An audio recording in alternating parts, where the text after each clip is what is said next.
Bonjour tout le monde et bienvenue à Chai et Cosmos, la chaîne où on parle d'astronomie et d'astrophysique de façon légère et où on répond à toutes vos questions. Si vous êtes nouveau ici, bienvenue, je suis super content que vous ayez décidé de cliquer sur la vidéo. Mon nom est Vincent, je suis passionné d'astronomie et d'astrophysique. Je ne travaille pas du tout dans ce domaine-là, donc la façon que j'explique toutes mes connaissances, c'est exactement la façon que moi je le comprends, que moi je l'ai appris. Donc c'est vraiment pour monsieur et madame tout le monde.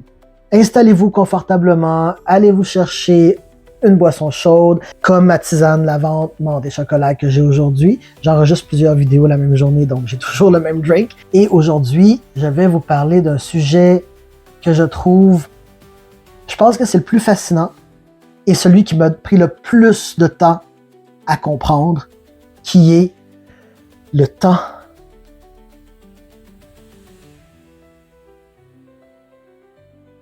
Le temps, on a l'habitude de le voir comme des secondes, des minutes, des heures. Mais ce ne sont que des unités de mesure. Comme les distances, même si on n'avait pas le mètre ou le kilomètre ou les pieds, les pouces, les distances existeraient quand même. Même chose pour le temps. 100 secondes, minutes, heures, le temps existe. Qu'est-ce que c'est le temps? C'est une dimension. Comme les dimensions d'espace, mais il y a aussi une dimension de temps. Les dimensions de l'espace, c'est la hauteur, la largeur, l'épaisseur, et le temps, c'est la quatrième dimension. Donc, la place d'un objet, c'est toujours dans le temps et l'espace. Donc, c'est toujours le ici et maintenant ou le là-bas et avant, par exemple. Le temps, c'est la mesure du changement qui nous permet de suivre les progressions du passé, du présent, du futur. Le temps est vraiment difficile à comprendre, premièrement parce qu'il est intangible. On ne le voit pas, on ne fait que l'expérimenter, et aussi, malgré ce qu'on peut penser, le temps n'est pas absolu. Il n'est pas le même partout. Une seconde ici n'est pas la même longueur qu'une seconde à côté d'un trou noir, par exemple. Il y a deux choses qui changent le temps.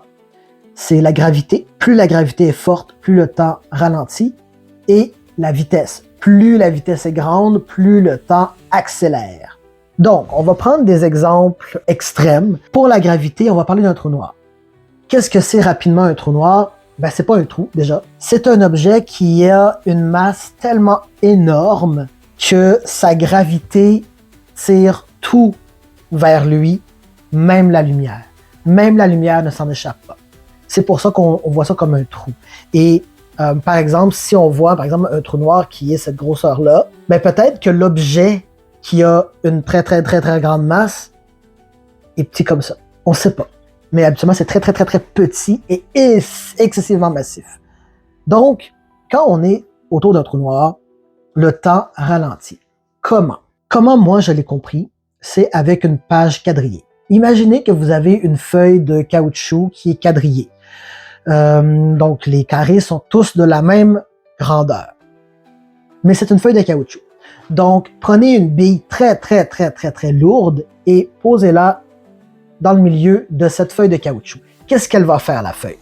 Elle va bend. Qu'est-ce que les carrés vont faire? Autour de la feuille de caoutchouc, les carrés vont être des carrés tout normales. Mais autour de la bille, et dans le trou qui font comme une espèce d'entonnoir, si on imagine les quadrillés, ben, ils vont devenir très étirés, très étroits. Fait qu'ils vont techniquement avoir le même volume, mais ils vont être très étirés. Si on y va encore avec des images, je suis à côté d'un trou noir et les carrés sont très étirés. Pour moi, les carrés vont avoir l'air tout à fait normal parce que le temps et l'espace sont liés. Si le temps est étiré, l'espace est étiré et moi aussi. Donc, comme tout est proportionnel, pour moi, ça ne fera pas de différence. Pour moi, je vais voir les carrés normal. Mais si je regarde quelqu'un qui est très loin en dehors du trou noir, je vais voir ces carrés énormes. Mais pour lui, ces carrés sont tout à fait normaux et il va voir les miens super petits et très allongés. Si une seconde, c'est le temps que ça prend pour passer d'un carré à un autre. Celui là-bas fait un carré à la fois en une seconde. Et moi aussi, en une seconde, je fais un carré à la fois. Comme moi, mes carrés ont l'air normal, j'ai l'impression que le temps est normal. Mais pour lui, là-bas, les carrés que moi j'ai, ils sont très, très, très petits. En fait, ils sont très, très longs et très affinés. Donc, il va me voir marcher à chaque seconde, comme ça. Alors que lui, il va aller comme ça.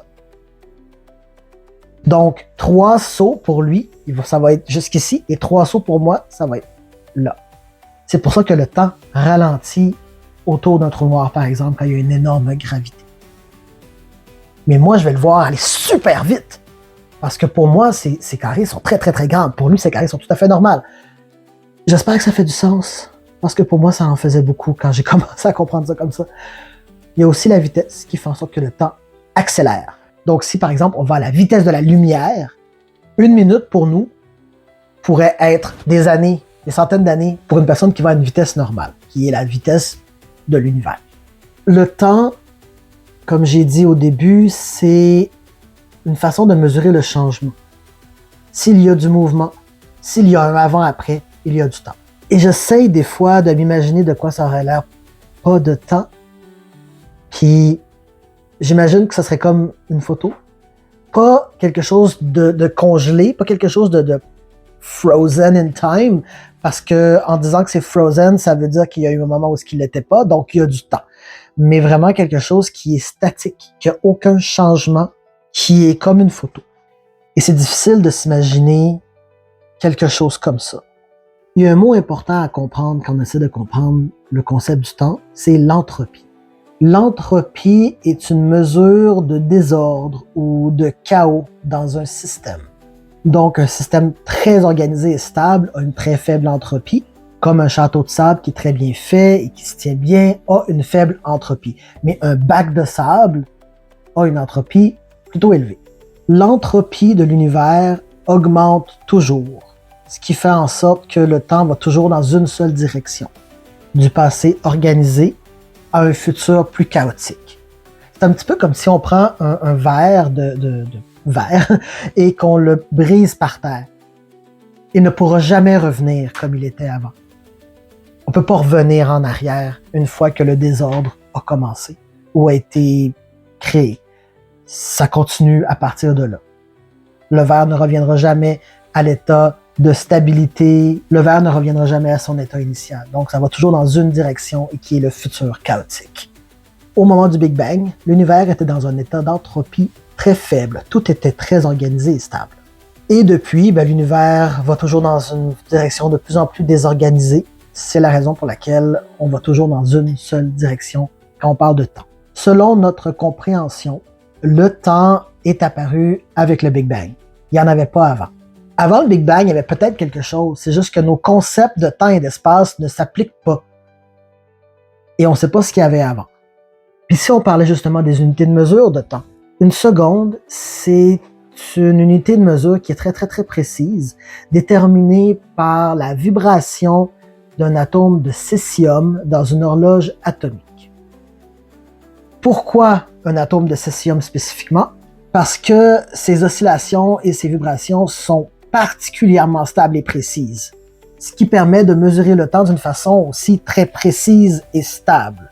Genre que une horloge atomique au césium décalerait d'une seconde juste une fois tous les 30 millions d'années. C'est pour ça qu'on a choisi ça, pour mesurer notre temps.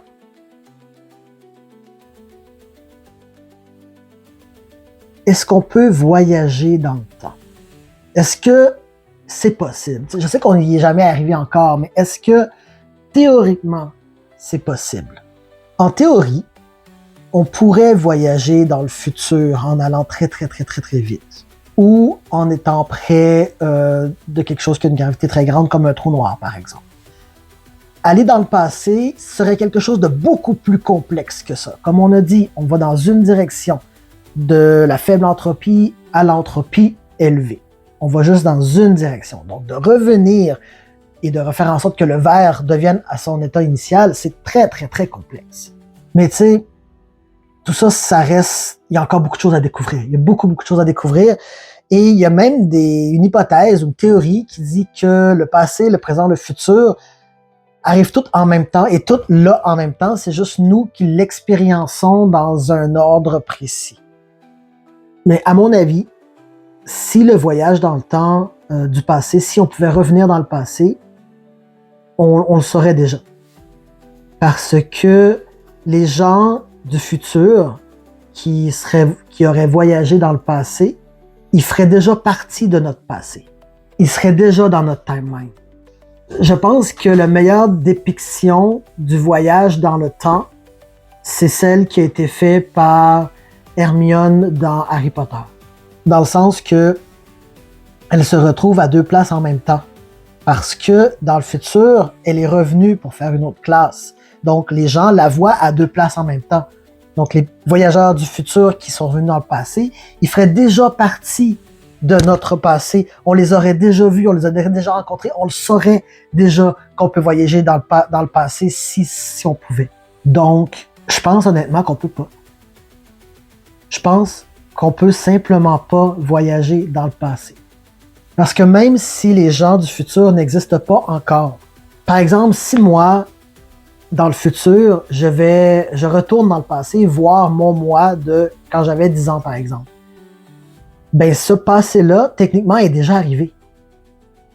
J'aurais dû me rencontrer déjà. C'est pas quelque chose qui s'ajoute à mon passé une fois qu'il est fait. Ça ferait déjà partie de ma vie et de mon passé de m'avoir rencontré. Donc, je pense que non, on peut pas voyager dans le passé. C'est mon opinion, c'est ma théorie. Je sais que le temps, c'est un sujet vraiment, vraiment complexe. Donc, s'il vous plaît, s'il y a des affaires que j'ai dit qui n'étaient pas claires, que vous avez des questions, laissez-les-moi en commentaire. Je veux vraiment y répondre. Je veux vraiment faire en sorte que tout soit super clair. Donc, n'hésitez pas. Et n'oubliez pas aussi qu'un petit like, un abonnement, un partage, un commentaire, ça aide super gros ma chaîne à être vue à d'autres personnes qui pourraient vraiment être intéressées par ce que j'enseigne. Et ben, ça coûte rien, ça prend 30 secondes et ça m'aide énormément. Donc, si vous avez aimé ce que je fais, s'il vous plaît, un petit commentaire, un like, un partage, abonnez-vous. Et je vous revois donc la semaine prochaine pour une autre vidéo. Bye!